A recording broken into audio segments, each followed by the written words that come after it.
চিকেনের যে কোনো রেসিপি খাওয়ার পর আমাদের মনে হয় হয়তো 2 দিন পরে খাবো, না হলে 8 দিন পরে খাবো। কিন্তু আজকের যে এই রেসিপিটি, এটি কিন্তু প্রতিদিন খেতে পারবেন, তাও আবার ভীষণ হেলদিভাবে। তো ভীষণই স্বাস্থ্যকর রেসিপি, আশা করি আপনাদের ভালো লাগবে বা সহজ মনে হবে।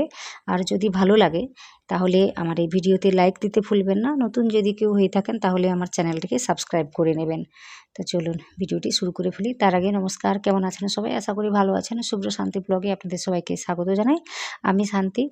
তো আমি প্রথমেই কি করেছি, ওই 1 চামচের একটু বেশি তেল নিয়েছি, বলতে পারেন 2 চামচের মতো, কিন্তু 2 চামচ হবে না।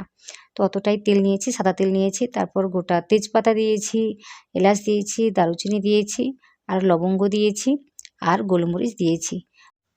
ওই 5-6টার মতো গোলমরিচ নিয়েছিলাম, ওটাই দিয়েছি। আর এখানে ওই 5-6টার মতো রসুন কোয়া নিয়ে গ্রেট করে নিয়েছিলাম, ওটা দিয়েছি। আর গ্রেট করা একটু আদা দিয়েছি। তো দিয়ে অল্প করে নাড়িয়ে নিয়েছি, বেশি কড়া করে কিন্তু ভাজা যাবে না। তারপর আমি কি করেছি, 2টো মাঝারি সাইজের পেঁয়াজ নিয়েছি।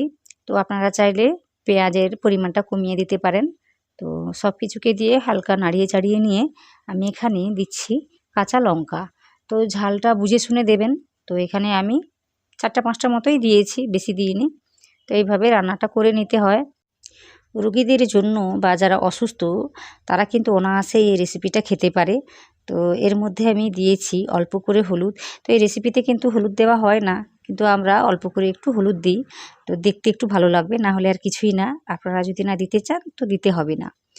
তো যেটা বলছিলাম, দেখুন চিকেনের যে কোনো রেসিপি আমরা একবার খেয়ে ভাবি যে এখন খাবো না, একদম 1 সপ্তাহ পরে খাবো বা 15 দিন পরে খাবো।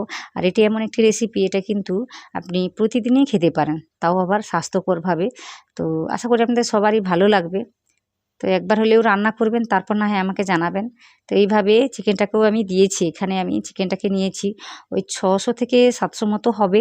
ওই চিকেনটাকে নিয়েছি, নিয়ে নাড়িয়ে চাড়িয়ে নিচ্ছি। তো এইভাবে রান্নাটা করে নিচ্ছি। তো আমি কি করেছি, এই রেসিপিতে দেওয়ার জন্য কিছু সবজি নিয়েছি। তো আমি কি করেছি, পাকা পেঁপে না, দেখুন অল্প পেকে গিয়েছে, তো সেটাই নিয়েছি। গাজর নিয়েছি, আলু নিয়েছি, আর এখানে বিনস নিয়েছি, মানে ওই বরবটি। তো আপনারা চাইলে আপনাদের মতো করে সবজিটাকে অ্যাড করতে পারেন। তো এইভাবে কিন্তু রান্নাটা করে নিতে হয়। তো এত কিছু সবজি থাকার কারণে কিন্তু ভীষণই ভালো। তো এইভাবে কিন্তু এই গরমের মধ্যে এরকম একটা রেসিপি রান্না করে খাওয়া যেতেই পারে। এটা কিন্তু শরীরের জন্য ভীষণই ভালো, কোনো রকম ক্ষতিও করবে না। এইভাবে একবার রান্না করে দেখবেন। তো এখানে পরিমাণটা বুঝে শুনেই লবণটা দিচ্ছি, কারণ প্রথম থেকে কিন্তু চিকেনের মধ্যে লবণ মাখানো ছিল না, তাছাড়া সবজি রয়েছে, আর পরিমাণ মতো জলও দিতে হবে। তো সেটা মাথায় রেখে কিন্তু আমি লবণটা দিয়েছি। তো একটু নাড়িয়ে চাড়িয়ে নিয়েছি, নেওয়ার পর আমি কি করব, এখানে জল দেব। তো জলটা একটু বেশি করেই দেব। তো এখন আমি দিয়ে দিচ্ছি এই টমেটো। সত্যি কথা বলতে কি, আমি ভুলে গিয়েছিলাম এই টমেটোটা দিতে। তো এই সবজির সঙ্গে দিয়ে দিলেই হতো। তো আমার পাশেই রাখা ছিল, কিন্তু আমি দেখিনি, তাই ভুলে গিয়েছিলাম। তো এটাকে আমি এখনই দিয়ে দিচ্ছি। দেওয়ার পর একটু নাড়িয়ে চাড়িয়ে নিচ্ছি। নেওয়ার পর এখনই আবার পরিমাণটা বুঝে শুনে জলটা দিয়ে দিচ্ছি। তো সব কিছুকে মোটামুটি নাড়িয়ে চাড়িয়ে নিয়েছি, কিন্তু বেশি করে ভাজিনি আমি। তো এইভাবে কাজটা করে নিতে হবে। তো এখানে দেখুন আমি অনেকটাই কিন্তু জল দিচ্ছি। তো দেখুন, এটা কিন্তু কুকারের মধ্যে করলে এতটা জল দিতে হতো না, সেটা তাড়াতাড়ি হয়ে যেত।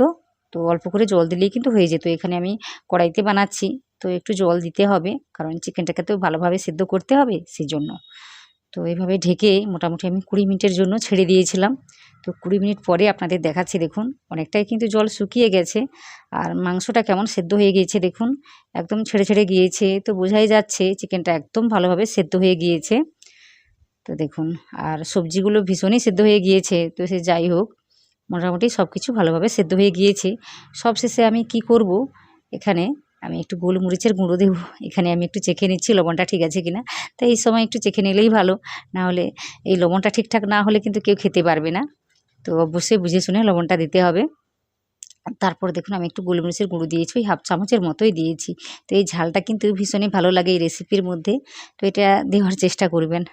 তো দিয়েছি, দিয়ে দেখুন কিছুক্ষণ ফুটিয়ে নিয়েছি। নেওয়ার পর গ্যাসটাকে অফ করে দিয়েছি। তো চলুন একটা বাটির মধ্যে নিয়ে নিই, তারপর আপনাদের দেখিয়ে দেব কতটা সুন্দর হয়েছে। খুব সহজভাবে বানিয়ে ফেললাম চিকেন স্টু। এটা কিন্তু সবাই বানাতে পারবে, তাছাড়া ওই কড়াইতেই বানানো যায়। তো একটু সময় লাগবে ঠিকই, কিন্তু খুব সুন্দরভাবে ওই কড়াইতে তৈরি করা যাবে। তো আশা করি আজকে রেসিপিটি আপনাদের সহজ মনে হয়েছে বা ভালো লেগেছে। যদি ভালো লাগে আমার ভিডিওতে লাইক দিতে ভুলবেন না। নতুন কেউ হয়ে থাকলে অবশ্যই আমার চ্যানেলটিকে সাবস্ক্রাইব করবেন। আর নিচে কমেন্ট করে জানাবেন আজকের এই রেসিপিটি কেমন হয়েছে। কোনো রকম রেসিপি দেখতে চাইলে সেটা কিন্তু কমেন্ট করে জানাবেন, তাহলে ওই রান্নাবান্নাগুলো আমি খুব সহজ করে দেখিয়ে দেবো। আর আজকের এই ভিডিওটি দেখে নেওয়ার জন্য আপনাদের সবাইকে অনেক অনেক অনেক ধন্যবাদ।